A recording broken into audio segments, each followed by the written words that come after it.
సిద్దిపేట జిల్లా గజ్వేల్ మండలం సంగాపూర్ గ్రామంలో 11వ వార్డులో కాంగ్రెస్ అభ్యర్థిగా మొహమ్మద్ షరీఫ్ బేగం వైఫ్ ఆఫ్ తహముద్దీన్ అను నేను కౌన్సిలర్ అభ్యర్థిగా పోటీలో ఉన్నారు. గత ప్రభుత్వంలో మా 11వ వార్డు అయిన 3 గ్రామాలు ఎలాంటి అభివృద్ధికి నోచుకోలేదు. మా గ్రామాల ప్రజల కోరిక మేరకు నేను బరిలో ఉన్నాను. నేను గెలిచిన వెంటనే నా వార్డును అభివృద్ధి పార్టీలో నడిపిస్తాను. కాంగ్రెస్ పార్టీ అధికారంలో ఉంది కాబట్టి నా వార్డును అన్ని రంగాలలో అభివృద్ధి చేసి చూపిస్తాను. ప్రతి ఒక్కరికి పేరు పేరున నా శిరసు వంచి నమస్కారాలు తెలియజేస్తున్నాను. నన్ను భారీ మెజార్టీతో గెలిపించండి అని తెలియజేశారు.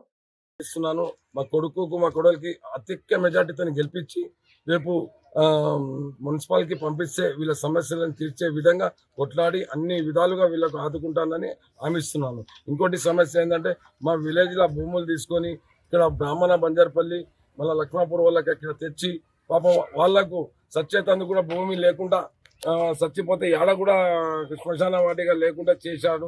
వాళ్ళకి ప్యాకేజీలు ఇవ్వలేదు. వాళ్ళకి చాలా హింసలు పెట్టి గతంలో ఉన్న పెద్ద మనుషులు వాళ్ళకి హింసలు పెట్టి వాళ్ళకి ప్యాకేజీ రాకుండా అడ్డుకున్నారు.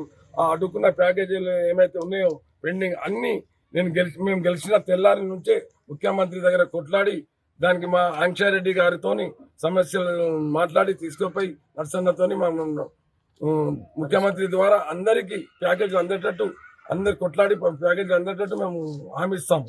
మా 11వ వార్డు ప్రజలందరికీ పాదాభినందనం చేస్తాం.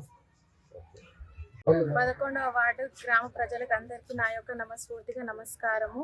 నాకు మీరు ఈ కాంగ్రెస్ పార్టీ నుండి నిల్చున్నాను. నాకు మీరు అందరూ చేతి గుర్తుకి ఓటేసి భారీ మెజార్టీతో గెలిపిస్తే మీ అందరి బాధలు తీరుస్తాను. మీ అందరికీ ఏమేమి సమస్యలు ఉన్నాయో అవన్నీ తీరుస్తాను. మీకు ఒక అక్కలాగా చెల్లిలాగా అందరికీ తోడుంటాను. మీ సమస్యలన్నీ తీరుస్తాను. చాలా మోసం చేసింది. ఇప్పుడు అన్నీ రావాలి అని మేము కష్టపడుతున్నాం. ఎందుకంటే మాకు చాలా మోసం జరిగింది. ఖాళీ గజ్వేల్ టౌన్ లెవెల్లోనే అది 100 డ్రైనేజ్ అవన్నీ అయినాయి. సీసీ రోడ్లు ఇప్పుడు మాకు మీరు చూడండి, ఇది ఇట్లా 100 డ్రైనేజ్ కాలే. మా ముట్రాస్పల్లి కానీ మా సంగాపూర్ కానీ సంగపల్లి కానీ ఈ 10 ఊర్లకు ఇది ఇడిచిపెట్టేసారు. అంతా వాళ్ళే ప్యాకేజీలు తిన్నారు. కమిషన్లు వాటి తిని మాకు పనులు ఆపేశారు. ఇప్పుడు మేమనేమో కష్టపడి మేము అభివృద్ధి చేసుకుంటామని రేవంత్ అన్నకు మేము గెలిపిస్తామని చెప్తున్నాం. 11వ వార్డు షిరీన్ బేగం ఓటేసి అభ్యర్థిని ఓటేసి గెలిపిస్తామండి. భారీ మెజార్టీతో గెలిపించుకొని పోతాం మేము. ఎందుకంటే మా సమస్యలు తీరాలంటే మేము మెజార్టీతో గెలిపించుకొని పోవాలి.